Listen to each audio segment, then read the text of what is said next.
ازيكم عاملين ايه؟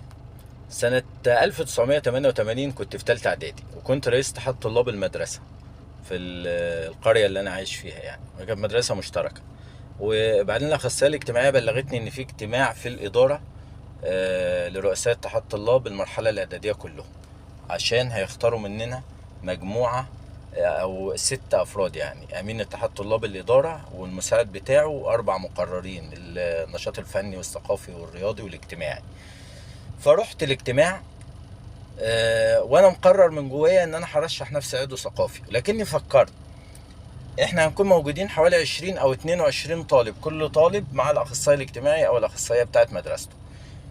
طيب هو بناء على ايه الولاد دول هينتخبوني؟ يعني احنا ما نعرفش بعض، انا اخري ما خرجش من قريتي وكل واحد منهم ما خرجش من قريته، واللي من المدينه ان كان مدرستين او ثلاثه برضه ما يعرفوش بعض. فاحنا اللي هيترشح هيكون كل الاشخاص احنا متعادلين قدامه ان احنا ما نعرفش بعض.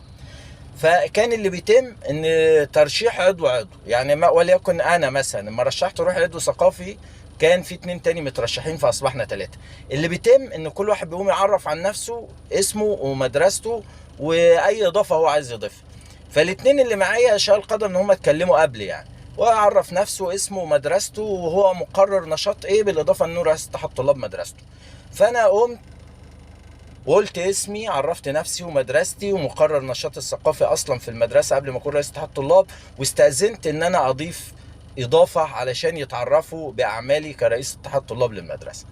ابتديت افرد واشرح واعرض عليهم كل اللي انا بعمله بصفه رئيس اتحاد طلاب، ان انا بحضر اجتماع مجلس الامناء مجلس الاباء، وان انا بشترك في كل الانشطه وبشرف عليها، انشطه رياضيه اجتماعيه، انشطه ثقافيه، انشطه فنيه، مجله حائط.